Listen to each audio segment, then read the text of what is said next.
भगवान के प्रति समर्पित होना है। अभिमानी राजाओं ने काम नहीं मानते भगवान। कौन भगवान? फालतू की बात मत करो।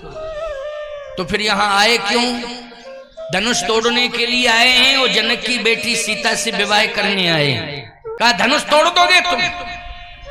राजाओं ने कहा, अभिमानियों ने, बिल्कुल तोड़ूंगा धनुष। धनुष तोड़ने के लिए तो आया। और यदि नहीं तोड़ पाए तो बोले किसी को तोड़ने नहीं देंगे। अगर हम नहीं तोड़ पाए तो हम दूसरों को भी नहीं तोड़ने देंगे। क्यों भैया? ये सोच बड़ी निकृष्ट सोच है कि तुम तो काम कर ही नहीं पा रहे हो, दूसरे को भी नहीं करने दे रहे हो। मैं तो एक बात कहता हूं, भगवान ने धनुष तोड़ा इसलिए नियंत्रण हो गया वहां। अगर कोई सामान्य धनुष तोड़ता तो ईमानदारी से बताओ महाभारत होता कि नहीं होता? कितना बड़ा युद्ध होता। वो तो भगवान ने तोड़ा, ये तो भगवान से लड़ने के लिए तैयार हो रहे थे। लेकिन भगवान तो भगवान ही है। भगवान तो भगवान है। भगवान से कौन लड़ सकता है प्यारे? भगवान को चैलेंज कौन दे सकता है? भगवान तो इन अभिमानियों को नष्ट करने के लिए ही आते हैं। कहे अच्छा धनुष रखा है, तोड़ने के लिए आए हो तो बैठो। कहे जनक जी जब तक नहीं कहेंगे तब तक हम नहीं जाएंगे। जनक जी भी समझ गए कहना तो पड़ेगा। जनक जी महाराज ने कहा कि हमारी घोषणा सुनो। सुनो।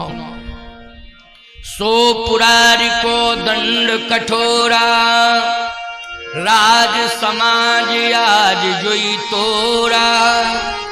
त्रिभुवन जय समेत वैदेही, बिनहि विचार बरे हठ तेही।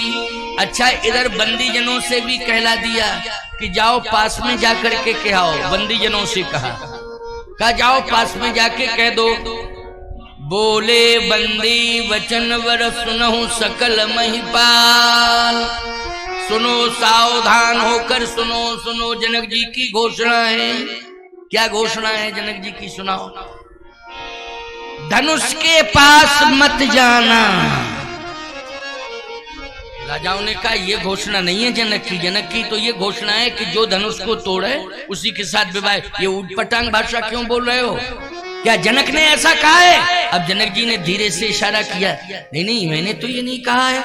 क्या बोल रहे हैं? बंदी जनों ने कहा महाराज एक मिनट हमें कह लेने दो, हमको कह लेने दो, फिर आप बाद में कहती रहना। अच्छा अच्छा कह लो क्या बात? बंदी जनों ने कहा हम आप सबके हित की बात बोल रहे हैं इसलिए सुन लो। धनुष के पास मत जाना यदि भला चाहते हो। राजाओं ने कहा क्यों नहीं जाऊंगा? कारण क्या है? बंदी जनों ने कहा आप सब जितने भी हो, बल तो है लेकिन चंद्रमा की तरह बल है आपके पास। किसकी तरह बल है? चंद्रमा की तरह बल है। और धनुष का जो बल है वो राहु का बल है। समझ गए हो अर्थ? बहुत बढ़िया अर्थ होने जा रहा है। धनुष के पास जो बल है वो राहु वाला बल है।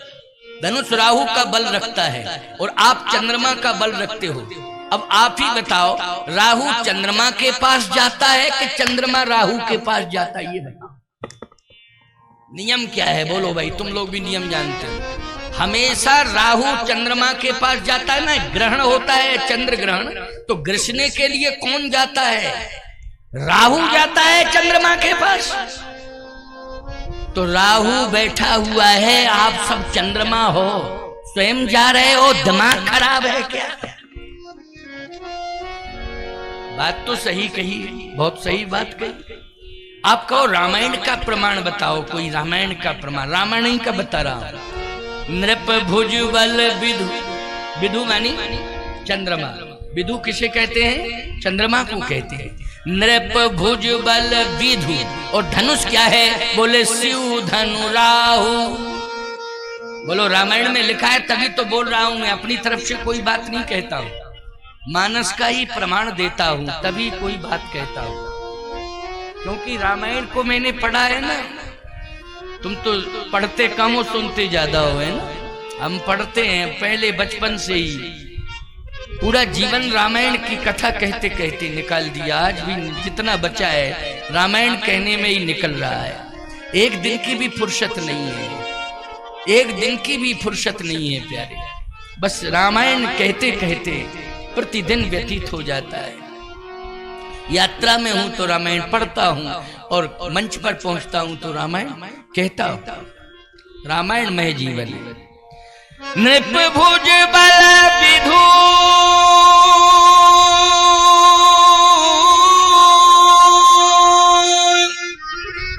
शिव धनु राहु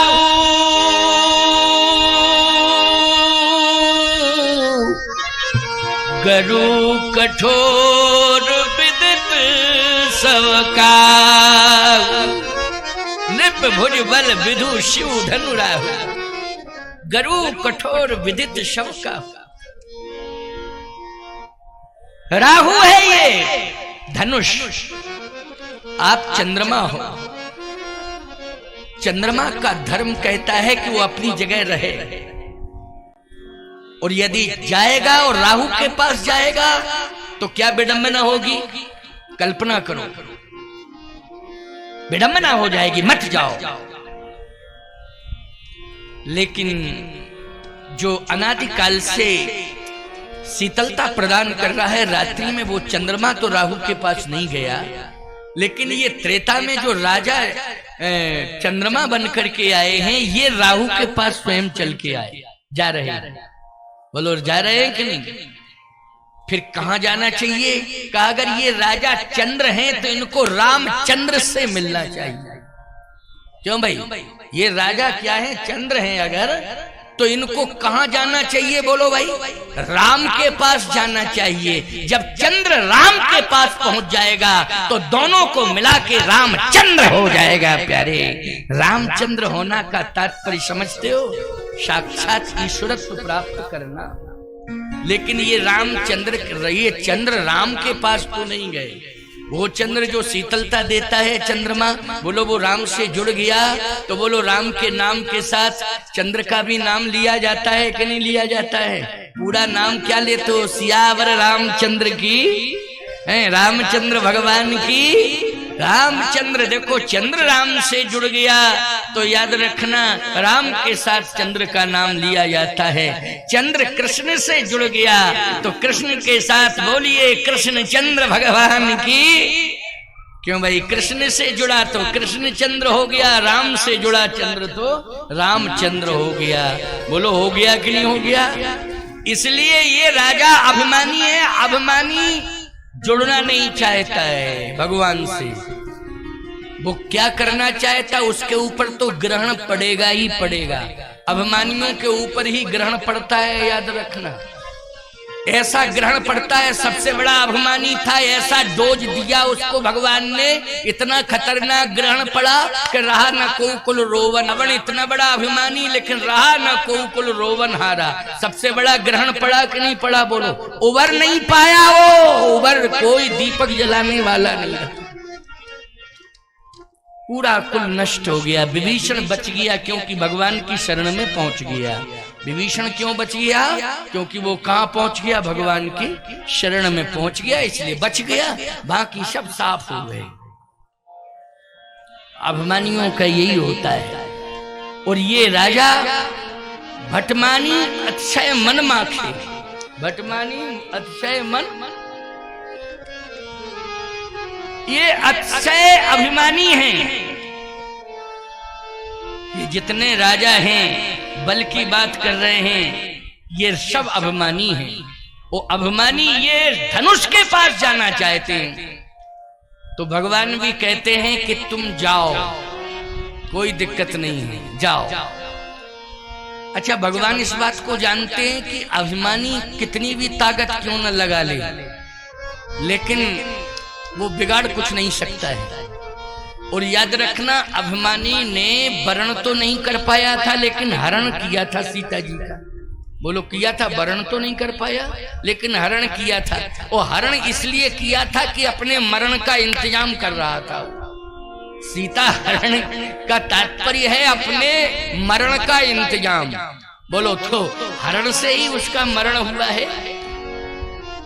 भगवान भी जानते हैं कि ये धनुष का कुछ नहीं बिगाड़ पाएंगे, इनको जाने दो, इनको रोकना नहीं है। जनक जी ने कहा तो बैठे क्यों हो, जाओ धनुष के पास। धनुष सामने रखा है। एक अभिमानी राजा उठा, जैसे ही चलने लगा तो बगल वाला राजा कहता है, क्योंकि छटनी हो गई, 10,000 निकल पड़े अभिमानी, 10,000 अभिमानी निकल पड़े। छटनी जब हुई मिथिला में, जनकपुर में, तो राजा तो 10,000 से भी ज्यादा थे, लेकिन अभिमानी 10,000 निकले। आप कहो कैसे 10,000 निकले अभिमानी? अभिमानी प्रमाण ये है कि 10,000 की संख्या पर थोड़ा विचार करना। जैसे एक सबसे ऊपर होता है, 10,000 की संख्या जब जहां लिखी जाती है तो पहले एक से शुरुआत होती कि नहीं, फिर एक के नीचे एक 0 होता, फिर दूसरा 0 होता, फिर तीसरा 0 होता, फिर चौथा 0। जहां 4 0 हो गए तो बोलो 10,000 हो गए कि नहीं? एक के नीचे 4 0, 10,000। अब 10,000 में एक की संख्या में देखना, हीरो एक ही है, बाकी सब 0। क्यों? हीरो एक, बाकी सब 0। अब आप कहो महाराज ऐसे तो 3 0 होंगे तो 1000, तो 1000 में भी तो एक हीरो रहेगा, बाकी 3 0। लेकिन अगर 2 0 रहेंगे तो 100 की संख्या तो एक हीरो रहेगा, 2 0 रहेंगे। अरे छोड़ो 2 0, एक ही 0 हुआ तो एक हीरो एक 0। 10,000 की बात मैं इसलिए कर रहा हूं, महाअभिमानी होते हैं। 10,000 का ये संकेत है कि इसमें एक ही हीरो है, बाकी सब 0 ही 0। जो समाज में अपने को हीरो माने और पूरे समाज को 0 माने, वही महाअभिमानी होता है। पूरे समाज को 0 माने और केवल अपने को हीरो माने, उसी को कहते हैं महाअभिमानी। तो ये कौन है? महाअभिमानी राजा हैं। ये अभिमानी, एक अभिमानी खड़ा हुआ 10,000 में से, जाने लगा तो बगल वाला अभिमानी कहता रुको रुको रुको रुको, कहां जा रहे हो? कहे धनुष के पास, तोड़ने जा रहा हूं धनुष को। ये बताओ धनुष तुमसे टूट सकता है क्या? देखो अपनी इज्जत को बचा लो, तुम तो बैठो, मुझसे टूटना है, मैं जा रहा हूं, मुझसे टूटना है धनुष, क्योंकि मैं पूरा आजमा चुका हूं बैठे बैठे यहां कि मेरी ताकत से टूट जाएगा, वो पक्की बात है, मेरी ताकत से टूट जाएगा। यही होता है ना इलेक्शन में भी, देखते हो तो वोटों को तोड़ने मड़ोड़ने लगते हैं। क्यों हैं? वो कहते सुनो सुनो सुनो, तुम नहीं, मैं ये काम मैं करूंगा, ये इतने तो मैं तोड़ लूंगा, ये पक्की बात है। हाँ, ये तोड़ मोड़ों में लगे रहते हैं। और क्या बताऊं भैया, फाइनल रिजल्ट में भी आप देखते हो विधायकों की तोड़ा फोड़ी होने लगती है। कोई कहीं चला गया, कोई कहीं चला गया, कोई नैनीताल में लेटा तो कोई नेपाल में लेटा, पता नहीं क्या करते रहते हैं, ये सब क्या चलता रहता है। सत्ता किसी भी तरह से हमारे हाथ में होनी चाहिए, चाहे कुछ भी हो जाए। सुनो, सत्ता और प्रभु सत्ता ये दो होते हैं। ये सत्ता जगत से संबंधित है, एक प्रभु सत्ता है। प्रभु सत्ता मेरे हाथ में होनी चाहिए, ये संकल्प होना चाहिए। तो जगत की सत्ता तो तुम्हारे हाथ में अपने आप आ जाएगी, उसके लिए तोड़ फोड़ करने की आवश्यकता नहीं पड़ेगी। लेकिन कौन सी सत्ता हथियाना चाहिए? प्रभु सत्ता, भगवान की सत्ता। और भगवान की सत्ता हाथ में कब आती है? याद रखना, सत्ता मानी होता है पद। सत्ता मानी क्या होता है? पद। तो भगवान की सत्ता कब हाथ में आती है?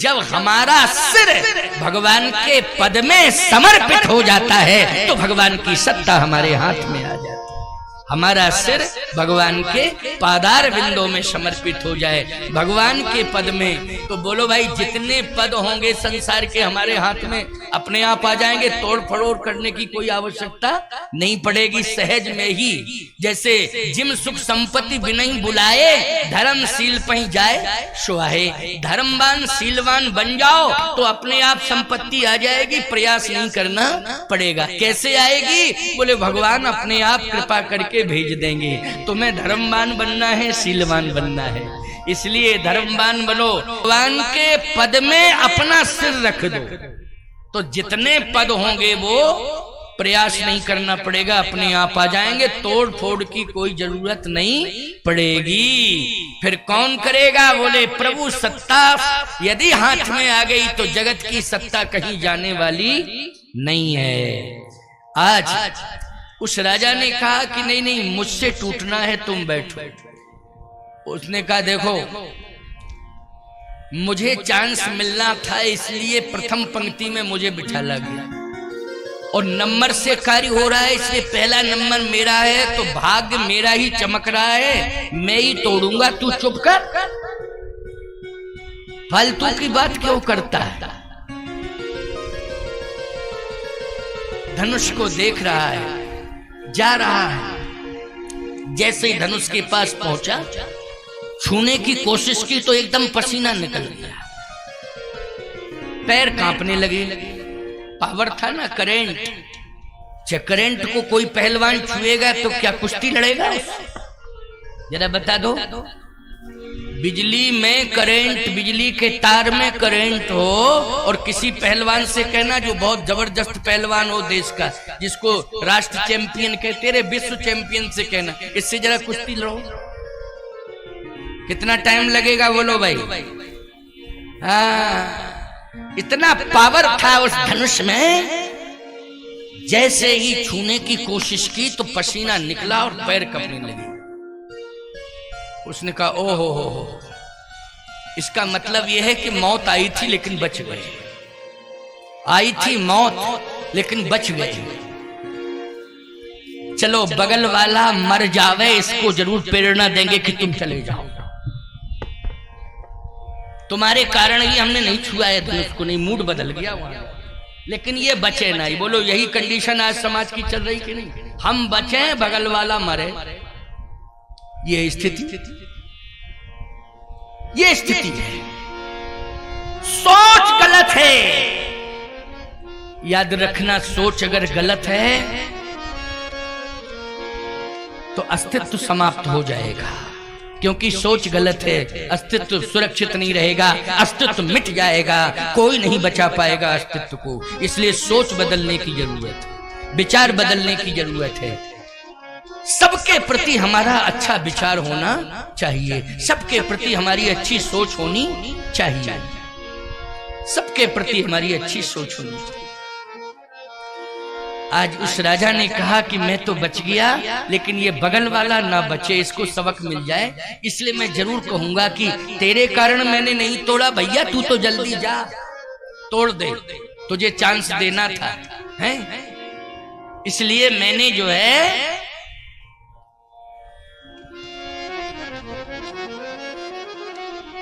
है तेरे लिए चांस दे दिया है। जा। दूसरा राजा जाता है,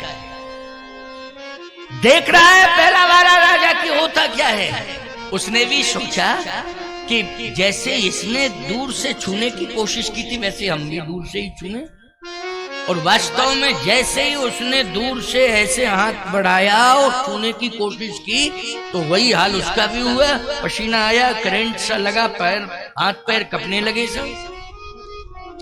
देखा, अरे इसमें तो करंट सिस्टम है। जनक जी ने क्या कहीं से करंट फिट कर दिया है क्या? जनक जी ने तो नहीं किया ये।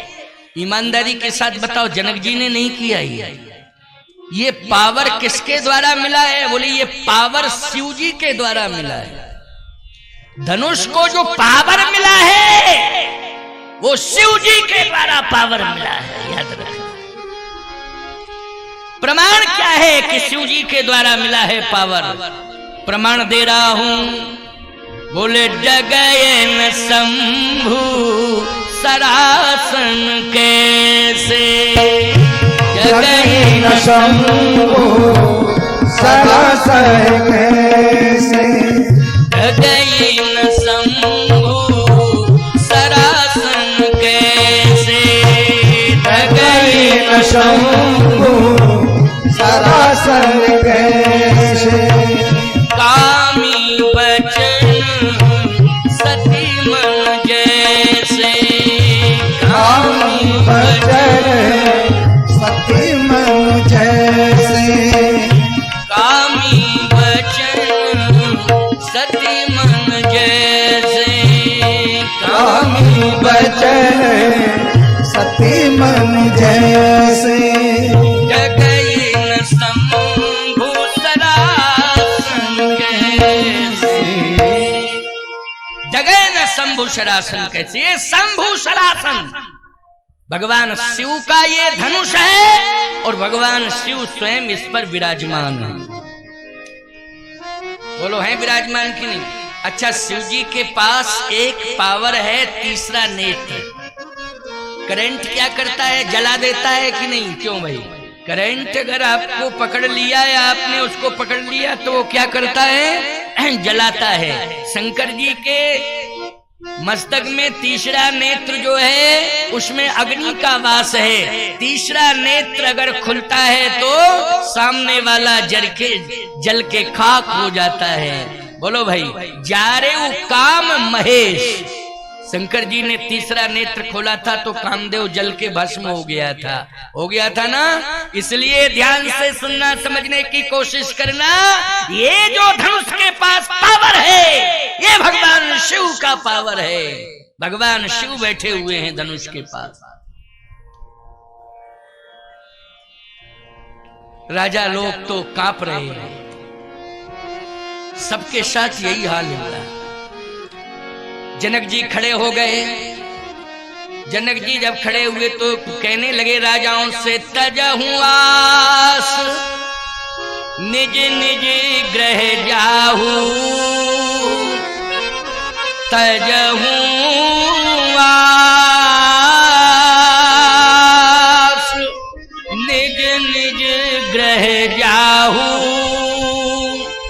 लिखान विधि वैदेही विवाह।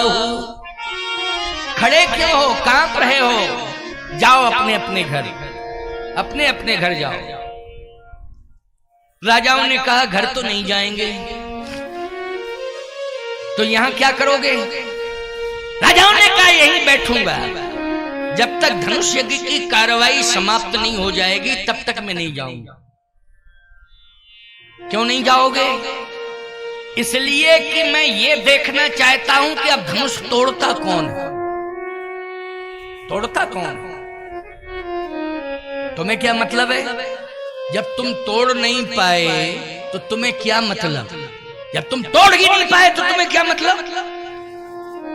राजाओं ने कहा कि हम धनुष नहीं तोड़ पाए, लेकिन जो धनुष तोड़ेगा उसकी हड्डी तो तोड़ ही देंगे, मिलके सब इकट्ठे होके।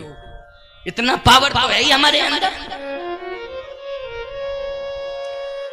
बोलो ये महामूर्ख हैं कि नहीं? ईमानदारी के साथ है महामूर्ख कि नहीं? बोलो।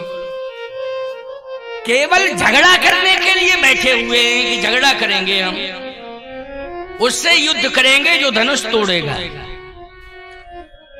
अरे मूर्खो, राम से क्या झगड़ा करोगे तुम? राम से झगड़ा जिसने किया है उसका कुछ बचा ही नहीं। बोलो, रहा ना कोकुल रोवन आ रहा। लेकिन मूर्ख हैं, अभिमानी है ना, इसलिए। जनक जी की आंखों में आंसू आ गए। मेरी बेटी के विवाह में इतना बड़ा संघर्ष होगा। विधाता, कलंक तो पिता के ऊपर जाएगा। क्यों भाई? कोई भी घटना विवाह के समय घटती है तो पिता के ऊपर पहला कलंक जाता है कि नहीं जाता है? पुत्री का पिता, बेटी का पिता सबसे पहले प्रभावित हो जाता है। जनक जी कहते हैं कि क्या होने वाला है ये समझ में नहीं आ रहा है। लगता है कि श्री राम जी अगर धनुष तोड़ेंगे तो ये झगड़ा करेंगे, ये विवाद करेंगे। विधाता तेरी क्या मर्जी है, भगवान के प्रति समर्पित हो जाओ, भगवान सब संभाल लेंगे। एक श्रीमद् भगवत गीता का श्लोक है, महत्वपूर्ण श्लोक है, उसको प्रायः जो है आपने पढ़ा होगा और सुना भी होगा। अनन्यास चिंतयन्तो माम ये जनः पर्युपास्ते तेषाम नित्यायुक्तानाम योगक्षेमं वहाम्यहम्। इसका अर्थ है अनन्य भाव से आप भगवान के चरणों में समर्पित हो। अनन्य, अनन्य का अर्थ होता है कि अन्य कोई नहीं, केवल एक परमात्मा, और कोई नहीं दूसरा, एक परमात्मा। फिर क्या होगा? बोले लेकिन एक भाव और होना चाहिए उसके साथ। भाव ये होना चाहिए कि समर्पित तो हो, लेकिन डिमांड लेके समर्पित मत होना। बिना किसी प्रयोजन के तुम समर्पित होना नहीं, डिमांड लेके जाओ भगवान के सामने कि हमारी ये डिमांड पूरी कर दो तो हम समर्पित हैं। ना ना ना, प्रयोजन कुछ भी नहीं, सीधे पहुंच जाओ, बस चरण पकड़ लो। तेषाम नित्याभियुक्तानाम योगक्षेमं वहाम्यहम्। योगक्षेम फिर भगवान वहम करते हैं। आज जनक जी महाराज ने पूरा का पूरा समर्पण विधाता के चरणों में कर दिया कि आप ही संभालो इसे। विधाता तो रामई जी हैं। अच्छा एक बात बताओ, विधाता कौन है? आप कहो ब्रह्मा है। अरे ब्रह्मा तो उसके अधीनस्थ हैं, याद रखना। ब्रह्मा विधान बनाने वाला है, लेकिन विधान को प्रेरणा देकर कौन बनवाता है? इस तरह से विधान बनाना तुम, लेकिन इस तरह से बनाना। तो बोलो सिस्टम किसने बताया है विधान का? परमात्मा ने। इसलिए ब्रह्मा तो जासु अंश ते उपजय नाना शंभु विरंच विष्णु भगवान, जासु अंश ते उपजय नाना। इसलिए वही बैठा हुआ है। सम्मंचनते मंच सुंदर विशद विशाल मुनि समेत तय बंधु दो बैठा रे मई पहल। वही तो बैठा है। कौन बैठा है? सर्व समर्थवान बैठा है ईश्वर। कौन बैठा है? पर ब्रह्म परमात्मा बैठा हुआ है। तो फिर चिंता करने की क्या जरूरत है? लेकिन जनक जी खड़े होकर के रो रहे हैं और क्या कह रहे हैं?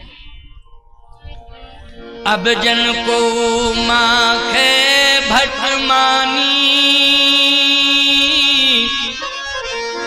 वीर विहीन मही में जा। मैं जानता था पृथ्वी पर वीर रहते हैं, लेकिन आज महसूस हो गया पृथ्वी पर वीर नहीं कायर भी रहते हैं। एक सूत्र है जो विद्वान हमेशा कहते हैं, वीर भोग्या वसुंधरा। ये पृथ्वी वीरों से भरी पड़ी है। बोलो भरी पड़ी है। राजस्थान को पहला श्रेय जाता है पूरे देश में वीरता में। बोलो श्रेय किसे जाता है? राजस्थान को जाता है। ये वीर भूमि है, पहला स्थान राजस्थान का है वीरता में, याद रखना। कौन नहीं जानता है महाराणा प्रताप के भाले को? बोलो भाई, है कोई दुनिया में जो आज एक हाथ से भाला उठा ले? अभी भी रखा हुआ है वो। बोलो एक हाथ से उठाए कोई है? पहलवान विश्व के बुला लो, है?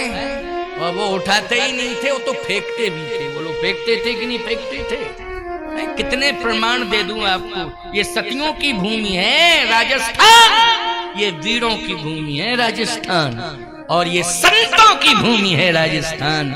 यहाँ पर बड़े बड़े संत सूर वीर सतियां सब हुई है। ये राजस्थान की भूमि साधारण नहीं, ऊर्जावान भूमि है। लेकिन मिथिला की भूमि पर वीरता की चर्चा हो रही है।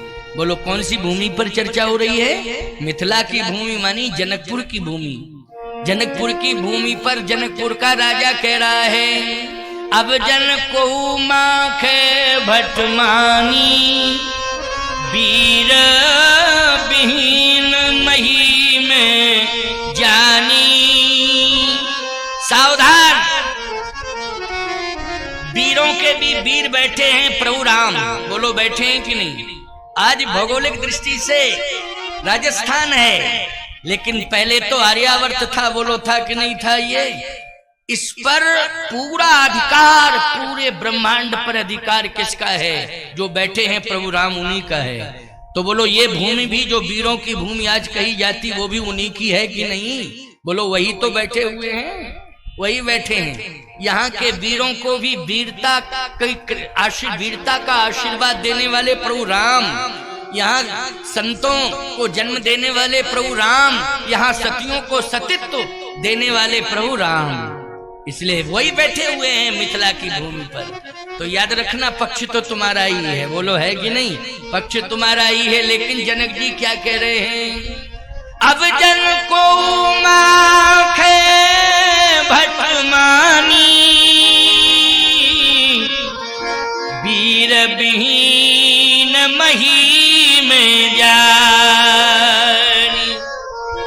आज मैं समझ पाया कि पृथ्वी वीरों से खाली है, वीर विहीन हो चुकी है पृथ्वी, वीर नहीं है, कायर रहते हैं।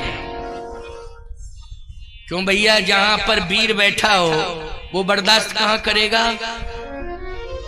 तुरंत जो है एक वीर तमतमा पड़ा, वीर जो है तमतमा पड़ा। माखे लखन कुटिल भई भोय, माखे लखन कुटिल भई भोय, रद पट फरकत नैन सोहे। भ्रकुटी तन गई लक्ष्मण की। इसका मतलब हमारे देश का नौजवान वीर है। प्रमाण मिल गया कि नहीं? हमारे देश का नौजवान क्या है? वीर है। माखे लखन कुटिल भई भोए, रत पट फरकत नैन सोहे। लक्ष्मण की भ्रकुटी तन गई। देखिए तन गई, लेकिन नियंत्रण की बात कर रहा हूं। कहीं न सकत रघुवीर डर। बोलो है नियंत्रण की नहीं? भ्रकुटी तन गई, ओंठ फड़कने लगे, आंखें लाल हो गईं, लेकिन बोल नहीं रहे। क्यों? नियंत्रण किसका है? बोले कहीं न सकत रघुवीर डर, लगे बचन जनु बाण। जनक जी के वो वचन बाण की तरह चुभ गए, जो वचन जनक ने कहे वीर विहीन मही में जानी, लेकिन लक्ष्मण बोल नहीं रहे। इसको कहते नियंत्रण।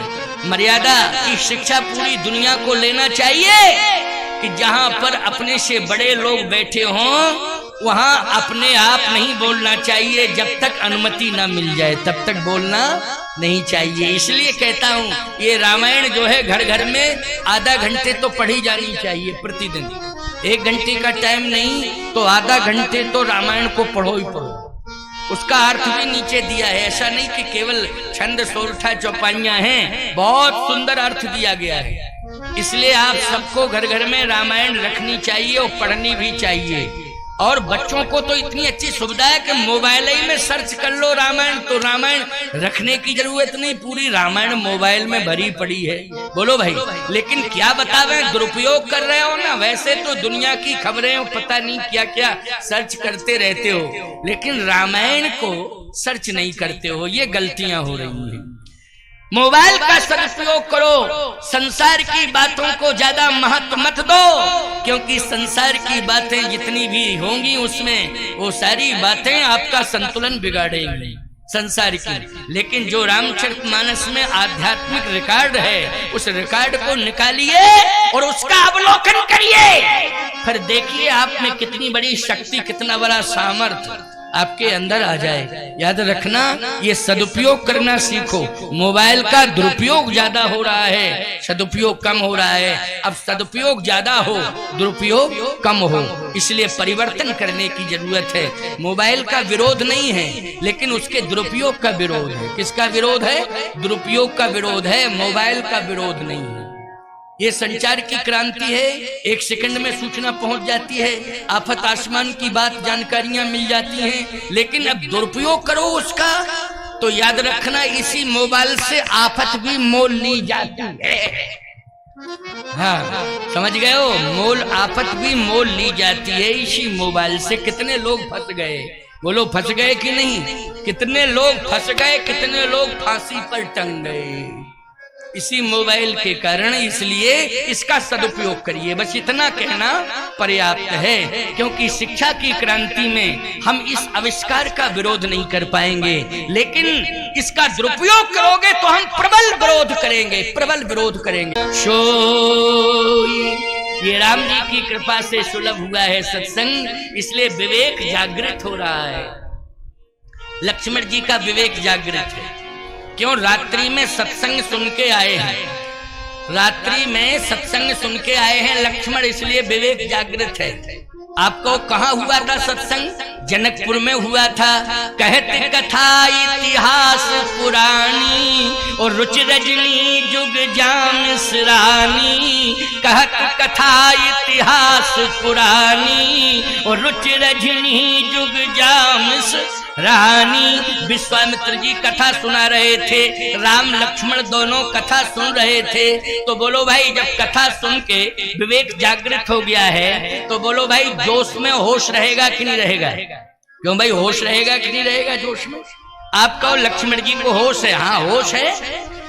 माखे लखन कुटिल भई भोए डर लगे बचन।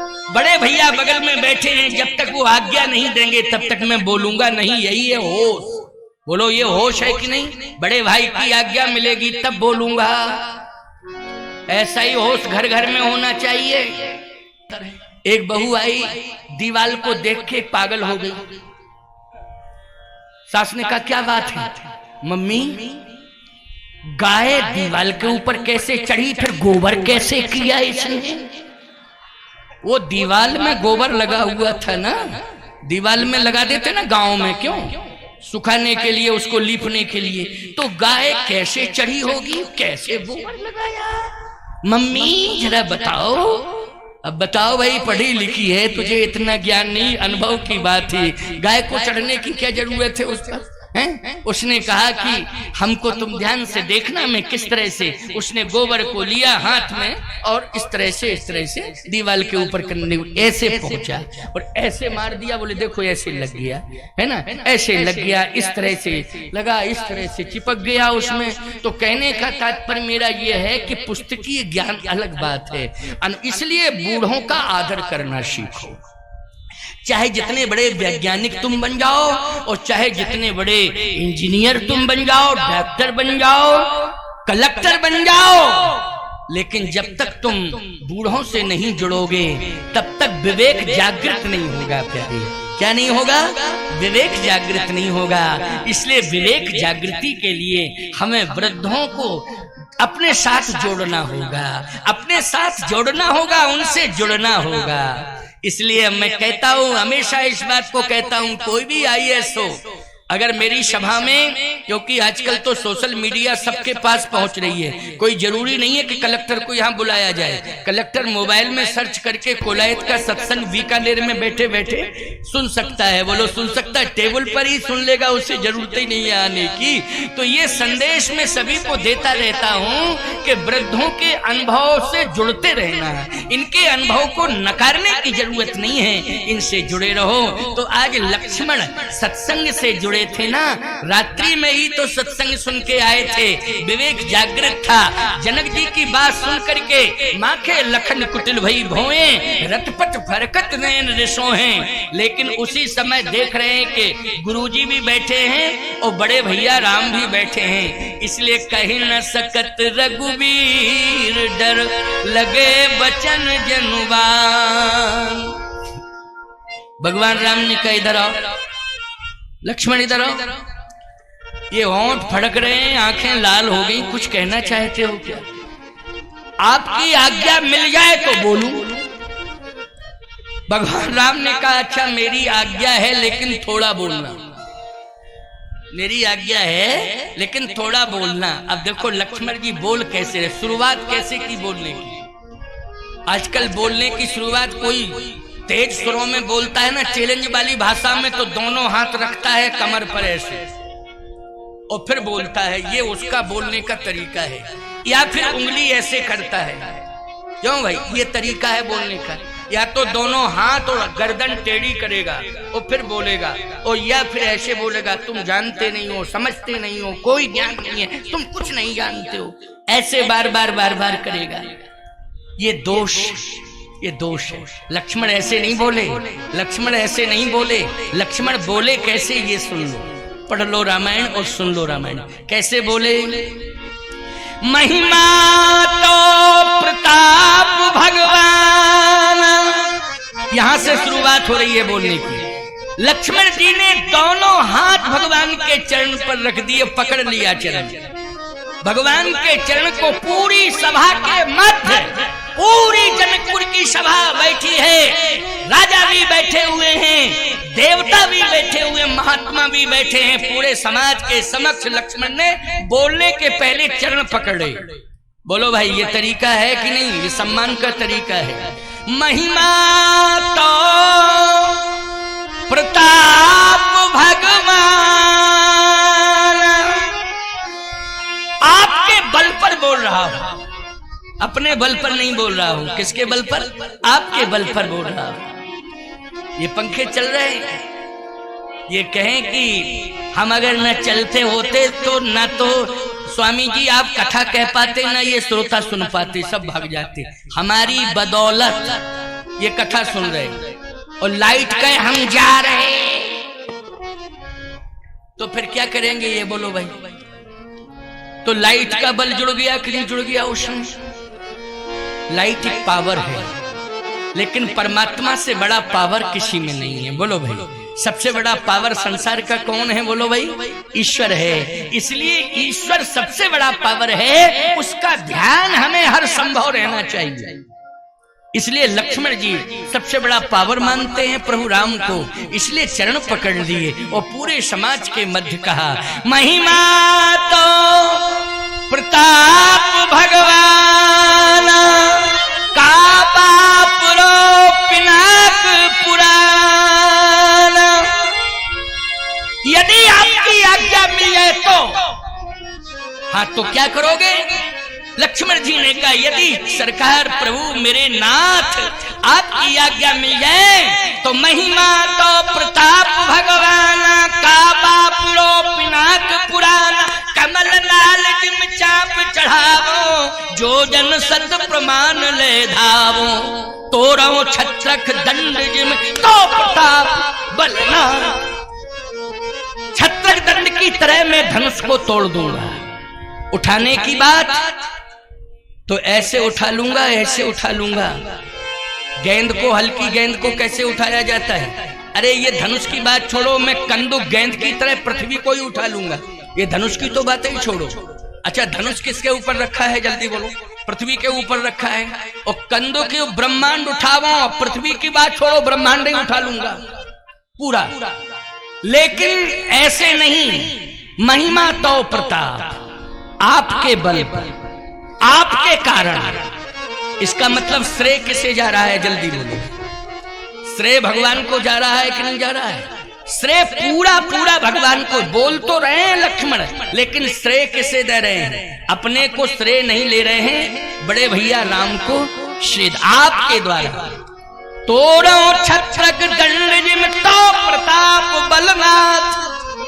छत्रक दंड की तरह मैं तोड़ दूंगा, लेकिन अपने बल से नहीं, आपके बल से। ये छत्रक दंड राजस्थान में आपके यहां भी होता होगा। ये एक मुलायम मुलायम पौधा होता है, बरसात में उगता है।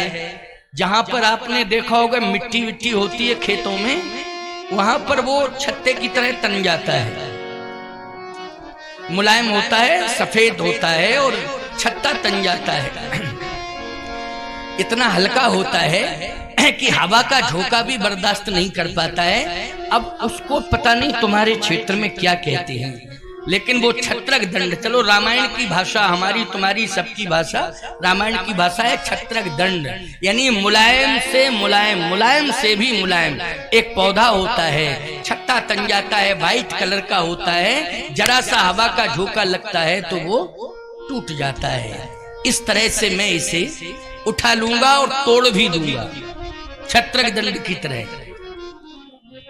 वाह, भगवान राम ने कहा मैंने क्या कहा था लक्ष्मण कि थोड़ा बोलना, लेकिन तुम इतना ज्यादा बोल गए कि तुम धनुष ही तोड़ रहे हो।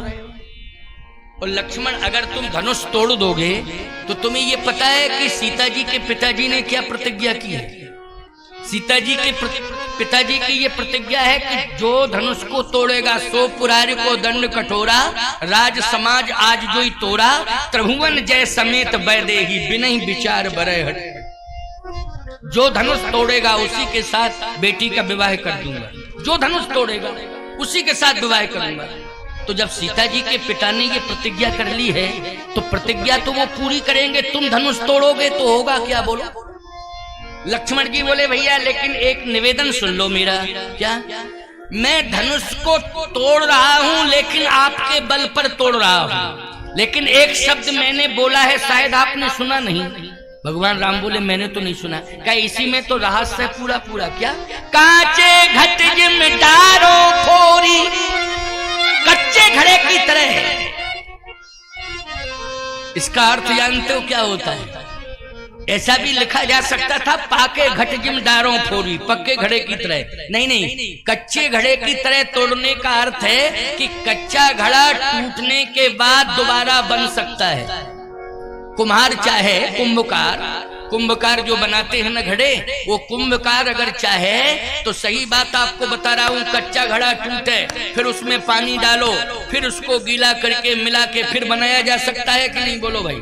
लेकिन पक्का घड़ा अगर टूट जाए तो उपयोगिता पात्रता दोनों समाप्त कर देता है। लेकिन कच्चा घड़ा इसका मतलब दोबारा बनाया जा सकता है। तो सीधी सी बात, आपके सम्मान को रखने के लिए, राजाओं के अभिमान को नष्ट करने के लिए मैं कच्चे घड़े की तरह तोड़ डालूंगा, लेकिन प्रभु मैं तोड़ दूंगा तो आप बनाने वाले हो। जब ब्रह्मांड को आपने बनाया है तो आप धनुष को भी बना दोगे, मुझे पूरा विश्वास है। इसलिए फिर सीताराम जी का विवाह हो जाएगा। भगवान बोले तो तोड़ा ताड़ी का मैटर तुम अपने ऊपर मत लो, ये मुझे ही जिम्मेवारी मिल रही है धनुष तोड़ने की। तुमको तोड़ना और नहीं, तुम तो चुपचाप बैठ जाओ। क्यों भैया? सीधी सी बात यह है कि बोलने में जितने भी शब्द निकले हैं उसमें आगे किसको किया है? लक्ष्मण ने बोला प्रभु राम को आगे किया है।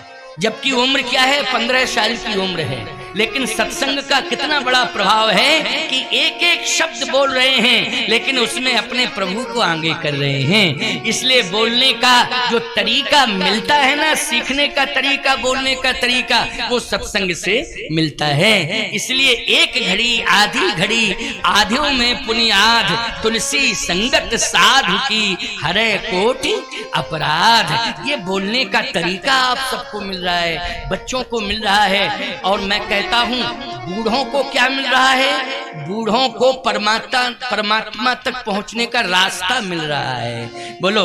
वृद्धों को क्या? परमात्मा तक पहुंचने का रास्ता मिल रहा है। याद रखना, कोई दुनिया की हस्ती पहुंचा दूंगा, लेकिन इस दुनिया में सत्संग ही एक ऐसी हस्ती है कि जो परमात्मा तक अवश्य आपको पहुंचा देगी। ये हस्ती सबसे बड़ी है, ताकत ये सत्संग की जो आपको भगवान तक पहुंचा देगा। ये सत्संग का कार्य है। एक घड़ी आधी घड़ी आधो में पुनियाद, तुलसी संगत साधु की हरे कोटि अपराध। लक्ष्मण जी से कहा तुम बैठो। लक्ष्मण जी तुरंत बैठ गए। देखिए इसी को डिसिप्लिन कहते हैं। क्यों भाई, क्या कहते हैं? बैठो। पहले कहा था अच्छा बोलो तो बोले, अब कहा चुप हो जाओ, चुप हो गए, बैठो, बैठ गए।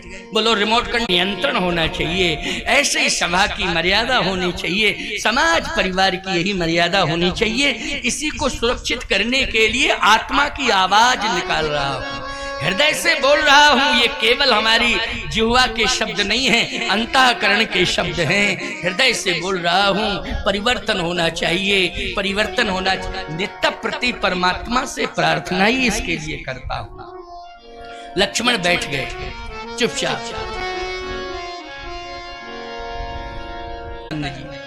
जनक जी के जैसे वशिष्ठ जी महाराज रघुवंश के राजपुरोहित हैं ना, वैसे निमिवंश मिथिला के राजपुरोहित हैं सतानंद जी महाराज। सतानंद जी की ओर देखा, कहा आप बताएं बेटी के विवाह का क्या योग है कि नहीं। आपको मैंने आगे किया था, लेकिन आज आपसे ही मैं प्रार्थना कर रहा हूं कि बेटी के विवाह का क्या योग है। ये श्रीमद् भगवत गीता का सार है कि नहीं, बोलो भाई। ये गीता का जो हो रहा है वो अच्छा हो रहा, जो होगा वो अच्छा, आगे जो हुआ वो अच्छा हुआ, परमात्मा की इच्छा से। तू चिंता मत कर, सोच मत। ये किसकी, गीता की ही बात नहीं है, संतों की भी बात है। यही ग्रंथ की और संत की वाणी है, इसलिए चिंता करने की जरूरत नहीं। सतानंद जी ने कहा धैर्य धारण करो, चिंता मत करो, धैर्य धारण करो, अच्छा ही होगा। कब होगा का समय का इंतजार करो। बोले समय के बारे में कौन बताएगा, बोले समय के बारे में संत बताएंगे। तो संत तो आप भी हैं, कहा मैं कन्या पक्ष का संत हूं, हमें वर पक्ष के संत का सम्मान करना पड़ेगा। बोलो करना पड़ेगा कि नहीं। अच्छा बोलो भाई, वर पक्ष और कन्या पक्ष जहां दोनों हो तो बोलो पहले सम्मान किसका होता है भाई, तुम्हारे यहाँ परंपरा क्या है। वर पक्ष के लोगों का सम्मान होता होगा। ज्यादा मैं विवाह में जाता नहीं हूं ना, मुझे पता नहीं है कुछ, लेकिन होता हो तो तुम बता दो, ऐसे नहीं तो ऐसे, कोई दिक्कत नहीं है। लेकिन वर पक्ष लड़का पक्ष का सम्मान कन्या पक्ष के लोग विशेष रूप से करते हैं, सम्मान देते हैं। क्यों भाई, देते कि नहीं। आपने भी ऐसे ऐसे सिर हिलाए कि हाँ देते हैं। ऐसे ही सतानंद जी ने कहा कि वर पक्ष का नेतृत्व कर रहे हैं विश्वामित्र जी महाराज, इसलिए विश्वामित्र जी महाराज समय के बारे में जानते हैं, वो बताएंगे। और बरमानी भगवान राम को क्या कहते हैं, राम लखन दो बंधु बर, बरमानी दूल्हा। मैंने कल बताया था ना, बरमानी क्या है, दूल्हा। तो बर पक्ष का नेतृत्व कौन कर रहे हैं, बोले बर पक्ष की ओर से विश्वामित्र जी हैं, और कन्या पक्ष की ओर से कौन है, बोले सतानंद जी महाराज हैं। तो सतानंद जी ने कहा कि इसके बारे में जो समय तय होगा, मुहूर्त तय होगा, धनुष टूटने वाला समय, उसको तय करेंगे विश्वामित्र जी महाराज। आप चिंता मत करो। तो जनक जी ने कहा कि आप कहिए तो विश्वामित्र जी से। सतानंद जी ने कहा समय आने दो, घबराओ नहीं। समय देखा, सतानंद जी ने विश्वामित्र जी से इशारा किया, महाराज अब विलंब किस बात का। विश्वामित्र जी बोले इशारा जानना चाहता था, इशारा दे दिया, अब समय आ गया है। तो समय आ गया तो धनुष टूटने में विलंब क्यों, बोले विश्वामित्र समय शुभ जानी, विश्वामित्र समय शुभ जानी, विश्वामित्र समय शुभ जानी, विश्वामित्र समय शुभ जानी। बोले अतिशय नेह बानी, बोले अतिशय नेह बानी, बोले अतिशय नेह बानी। उठा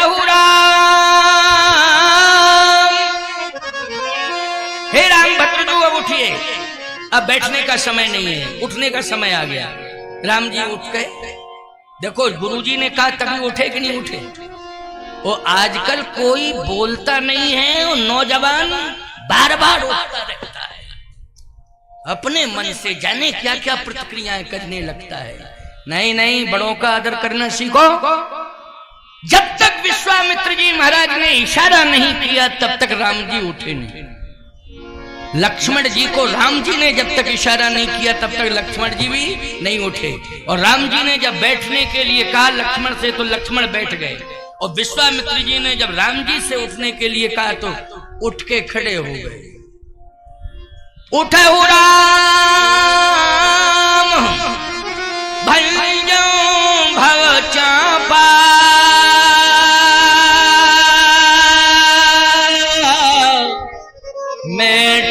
तात जनक परिताप। हे राम उठो, धनुष के पास जाओ, धनुष को तोड़ो और जनक का संताप दूर करो, मेरी आज्ञा है। भगवान राम ने हाथ जोड़ के प्रणाम किया। गोस्वामी जी कहते सहिजई चले सकल जग स्वामी, मनहु मतवर पुंजर गान। जैसे मतवाला हाथी चलता है तो आपने देखा होगा कि मतवाला हाथी जब चलता है तो किसी की ओर देखता नहीं है। हाथी को पूरा गांव देखता है, लेकिन हाथी चलता ही रहता है, वो किसी को देखता नहीं है। आरती लेके लोग आ जाते हैं, आरती करते रहते हैं, हाथी चलता रहता है। हाँ, महावती अगर इशारा करके रोकता है तो रुक जाता है, लेकिन किसके कहने से रुकता है? जल्दी बोलो। जो महावती होता है अगर वो इशारा करता है रुक तो रुक भी जाता है, और नहीं करता है तो आरती करते रहो, आगे बढ़ता रहता है। क्यों भाई? गणेश जी समझ करके आरती करते हो ना। गांव में हाथी आता है तो बहुत से श्रद्धालु कहते गणेश जी आ गए हैं, आरती उतारो। लेकिन गांव भर के लोग जो श्रद्धालु होते हैं, जो गांव के श्रद्धालु, वो तो गणेश जी समझ के आरती उतारते हैं, लेकिन गांव के कुत्ते भौंकते रहते हैं पीछे। आगे नहीं भौंकते हैं, हाथी के पीछे भौंकते हैं। आगे कभी भी देख लेना आप, हाथी के आगे कोई कुत्ता भी समझदार होता कि सूंड अगर पटक देगा तो निश्चित है हम बचेंगे नहीं, तो वो पीछे जाता है। लेकिन ये नहीं जानता है कि सूंड में ताकत है तो पूंछ में भी ताकत है, पूंछा ही मार दे, लेकिन ना वो पूंछ हिलाता ना सूंड हिलाता। कुत्ते भौंकते जाते हैं, लोग आरती करते हैं। इन कुत्तों को क्या पड़ी भाई? हाथी से क्या दुश्मनी है कुत्तों? बताओ। चोर आवे तो चोरों को देख के भौंके, लेकिन हाथी क्या चोर होता है? बोलो भाई। हाथी को देख के क्यों भौंकते हैं कुत्ते? हाथी को देख के कुत्ते इसलिए भौंकते हैं, वो हाथी के लिए नहीं भौंकते, वो गांव के आरती करने वालों को भौंकते हैं कि जैसा हम कर रहे हैं वैसे ही तुम करो, अलग से काम ये क्यों कर रहे हो? अच्छा काम अगर गांव में होता है तो जो गलत लोग होते हैं वो विरोध करते हैं। क्यों? वो कहते जो हम कर रहे हैं वही तुम करो, तुम फालतू का काम क्यों कर रहे हो? उनको अच्छा काम फालतू का काम दिखाई देता है। याद रखना, उनकी स्वान प्रवृत्ति है, इसको कहते हैं स्वान प्रवृत्ति। ये स्वान प्रवृत्ति वाले मानव हैं। जैसे रावण को भी स्वान कहा, बोले कब कहा? सीता जी का हरण जब किया तो गोस्वामी जी कहते हैं कि इत उत चलो 110 शीश स्वान की नाई। बोलो लिखा है कि नहीं? 110 शीश स्वान की नाई, और इत उत चले चितय भड़े आई। इत उत चले चितय भड़े आई, स्वान की नाई। इसका मतलब है स्वान रावण को भी कुत्ता कहा। बोलो प्रवृत्ति के कारण कहा कि नहीं कहा? इसलिए प्रवृत्ति सुधार लो प्यारे, नहीं तो याद रखना स्वान की तरह भौंकते रहोगे, कुछ काम बनेगा नहीं, बिगड़ता ही रहेगा। तो ये कुत्ते जो है भौंकते हैं। ये जितने राजा थे वो स्वान प्रवृत्ति वाले अभिमानी 10,000 की बात कर रहे हैं, वहां की तो साधु राजा बैठे थे, लेकिन जो अभिमानी राजा थे वो भौंकने लगे। क्या? सावधान! अगर ये राजकुमार धनुष तोड़ता है तो सबसे पहले इस राजकुमार के हाथ बांधना है और बांध के डाल देना है। देखो भाई, ये भौंकना है कि नहीं? ये क्या है? भौंकना है। हम रामायण के बल पर बोल रहे हैं, अपनी तरफ से नहीं कह रहे। बांधने वाली बात इन राजाओं ने कही है, रामायण में कही है, इसलिए मैं प्रमाणित करके बोल रहा हूं। और आप सुन भी रहे हैं, एक एक शब्द सुन रहे हैं, एक एक अक्षर सुन रहे हैं। आपको बोध है, ऐसी बात नहीं। श्रोता तो अच्छे हैं। भगवान राम को देख करके इन राजाओं ने, दुष्ट राजाओं ने कहा कि ठीक है, इस राजकुमार को अगर धनुष कहीं तोड़ता है तो इसके हाथ बांधने हैं, और एक के नहीं धर बांधो बालक दो ही, दोनों को बांधना है। अगर ये पीछे वाला छोटा वाला आएगा ना राजकुमार, इसको भी बांधना है। धनुष तोड़ नहीं पा रहे, ये बांध रहे हैं। क्या बकवास कर रहे हैं? भगवान राम सुन नहीं रहे, आगे जा रहे हैं, बढ़ते ही जा रहे हैं। धनुष के पास पहुंच गए। सुनो, जैसे ही धनुष के पास पहुंचे, गजब की बात तो यह है कि राम जी पहुंचे तो राम जी ने हाथ जोड़े। देखो क्या बात है। एक बात बताओ, जब हम आते हैं मंच पर तो वो लोग मंच को प्रणाम करते हैं, व्यासपीठ को करते हैं कि नहीं करते हैं प्रणाम? किसको प्रणाम करते हैं? इस व्यासपीठ को प्रणाम करते हैं कि मुझ में बल नहीं है बोलने का, क्षमता नहीं है, ताकत नहीं है, आप कृपा करना, बुलवाना तो भी मैं बोल पाऊंगा। तो ये ग्रंथ को जब हम सिर झुकाते हैं, प्रणाम करते हैं, तो ये मुझे शक्ति प्रदान करता है। बोलो करता है कि नहीं करता है? क्योंकि जो भी सुनाएंगे इसके बल पर ही सुनाएंगे, अपना कोई बल नहीं है।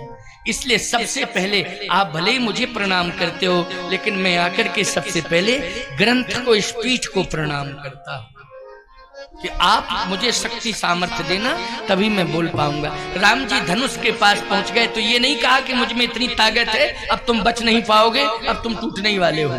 क्यों भाई, आजकल की भाषा तो यही है कि अब तुम नहीं बच पाओगे, बस मैं आ गया हूं, अब तुम बच नहीं पाओगे, तो मैं कोई नहीं बचा पाएगा, मैं तोड़ूंगा। लेकिन भगवान राम जैसे पहुंचे तो प्रणाम किया और प्रणाम करके परिक्रमा की।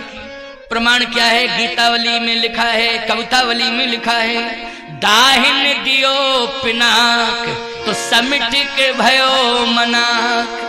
दाहिन दियो पिनाक, दाहिन दियो पिनाक। परिक्रमा जब भी की जाती है तो शुरुआत दाहिनी तरफ से होती है कि नहीं होती? बोलो, परिक्रमा करते हो, मंदिर की करते हो ना परिक्रमा, तो दाहिनी तरफ से शुरू करते हो ना। तो यहाँ दाहिन दियो पिनाक मतलब परिक्रमा की है तो समिति के भयो मना। जैसे सर्प होता है ना, लंबा पड़ा रहता है, लेकिन कोई व्यक्ति पहुंच जाए तो सकुड़ जाता है। बोलो सकुड़ जाता है कि नहीं? देख के ही तुरंत।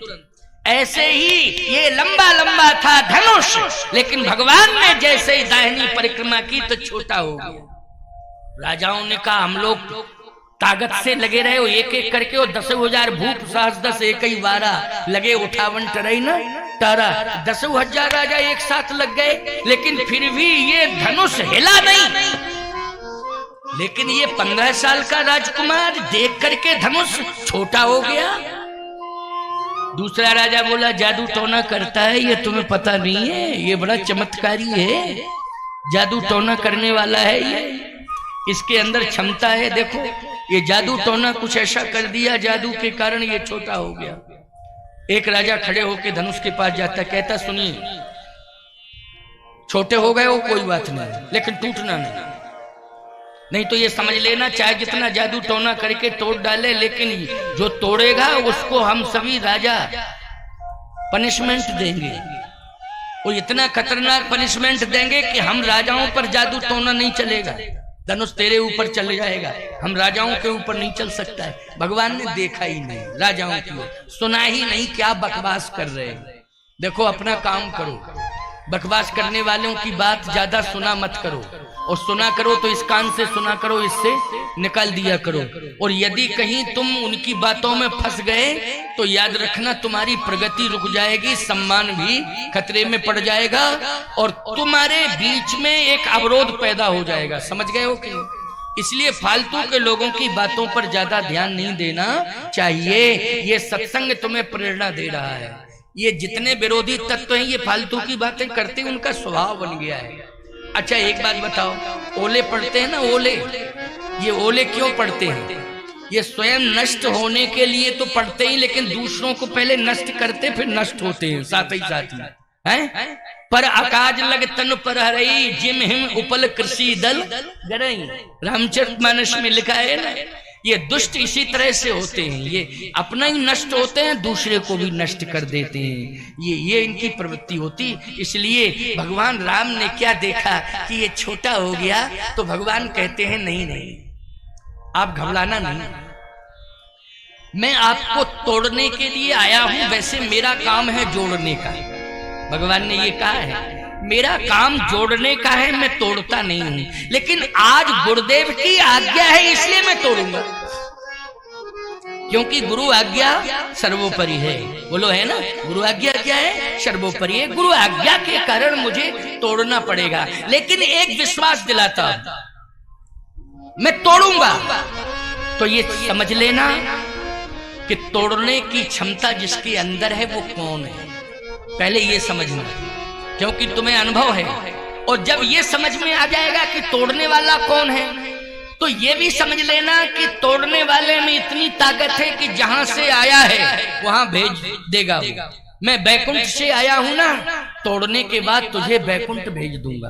तो अभी तक तो तुम मिथिला में रहे, लेकिन अब तुम्हारा प्रमोशन कर दूंगा। क्या प्रमोशन करूंगा? सीधे तुम बैकुंठ पहुंच जाओगे। अब सुनते जाना, ये वार्ता किस में हो रही है, जल्दी बोलो।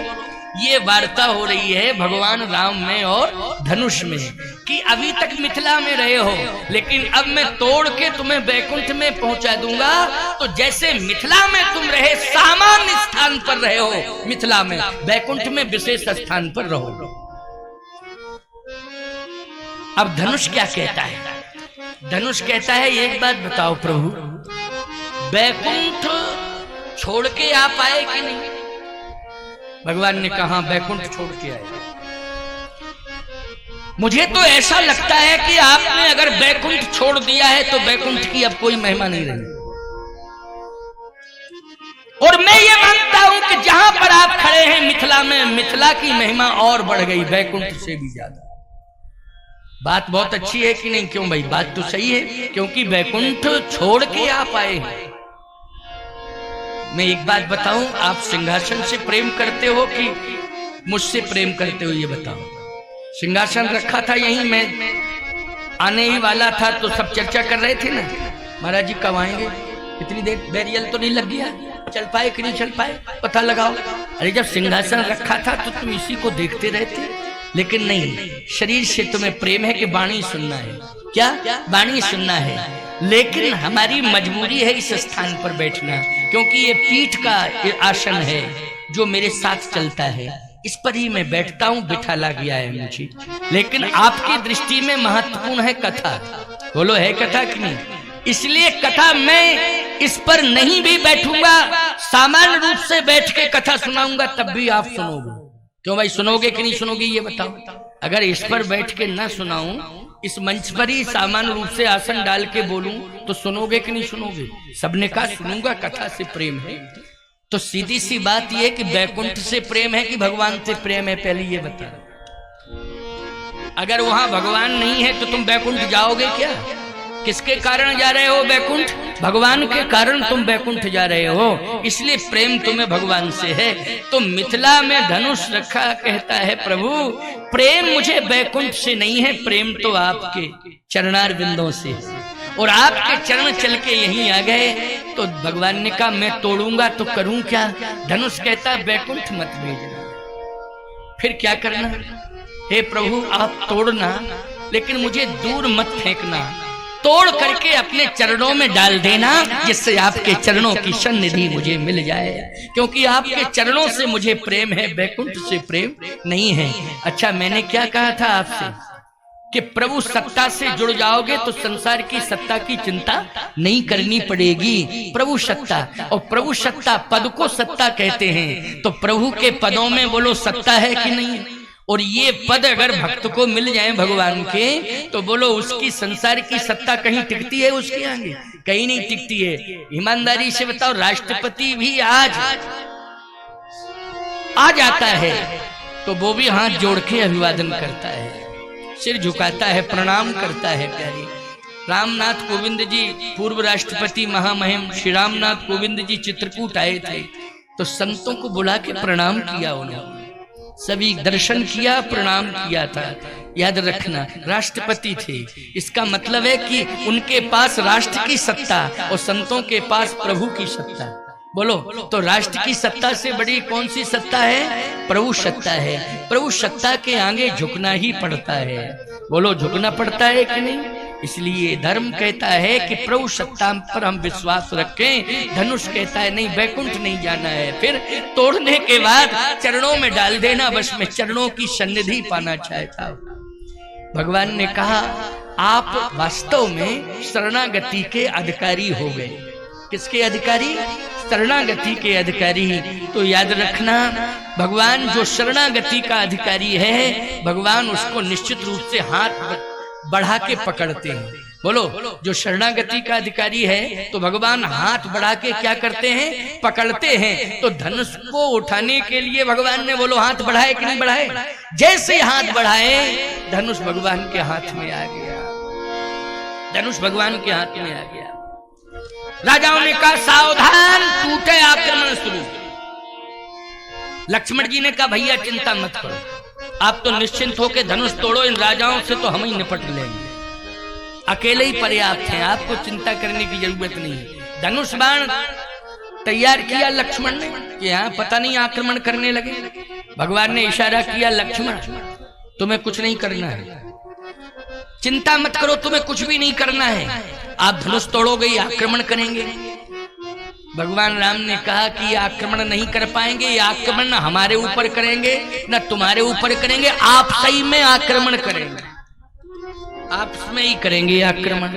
और याद रखना, जो महागठबंधन होता है ना, राजनीति में आजकल एक परंपरा चल गई महागठबंधन की, पता नहीं ये कौन सा सूत्र चल गया, महागठबंधन।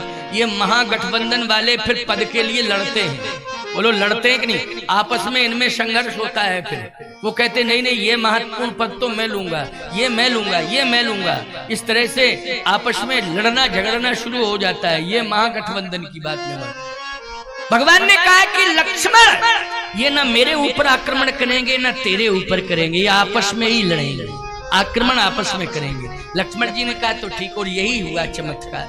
क्या चमत्कार हुआ? गोस्वामी जी कहते हैं, लेत चढ़ावत हैं जब गाढ़े, काहू न लखा देख सब ठाणे, कहीं छन राम मद धनु तोरा, ओ भरे भुवन धुन घोर कठोरा। याद रखना, भगवान ने उसी समय धनुष के 2 भाग कर दिए, प्रभु 2 चाप खंड मही डारे, देख लोग सब भये सुखारे। एक भाग इधर पड़ा, एक भाग इधर पड़ा। राजाओं ने कहा आक्रमण। भगवान ने प्रेरणा दी, एक राजा को बोले रोको रोको, तोड़ने वाले से बाद में युद्ध किया जाएगा, पहले जो टूटा है धनुष उससे बात की जाए, उससे ये भगवान की प्रेरणा है, याद रखना। उससे बात करो कि 10,000 से क्यों नहीं टूटे, टूटना था तो 10,000 से टूटते, ये क्या अकेले राजकुमार से टूट गए? राजाओं ने कहा हाँ ठीक है 2 मिनट की बात है, बात कर लो। जैसे ही धनुष के पास पहुंचे राजा, क्यों धनुष टूटना था तो हम 10,000 से टूटते, एक राजकुमार से टूट गए। धनुष बोला टूट तो हम तुम्ही से रहे थे, लेकिन तुम 10,000 में कोई ऐसा मूर्ख था कि जहां से हम टूट रहे थे वहीं पकड़े था, टूटने ही नहीं दे रहा था, तो गलती हमारी थोड़ी है गलती। राजाओं ने कहा ये बात तो बिल्कुल कोई मूर्ख है, पहले उसको तलाशो। आप सही में तलवारें चलने लगी, कौन था, किसने किया? अच्छा ये मूर्ख है, इसने किया? नहीं ये इसने किया। लक्ष्मण जी बोले भैया गजब हो गया, आपने तो चमत्कार कर दिया। भगवान ने कहा चमत्कार। अब सतानंद जी ने देखा कि किशोरी जी माला लिए खड़ी है, याद रखना। विश्वामित्र जी ने कहा विलंब मत करवाओ, जल्दी से जल्दी जयमाल कार्यक्रम करा दो, क्योंकि जयमाल कार्यक्रम हो जाएगा तो पूरी तरह से स्वतंत्रता हो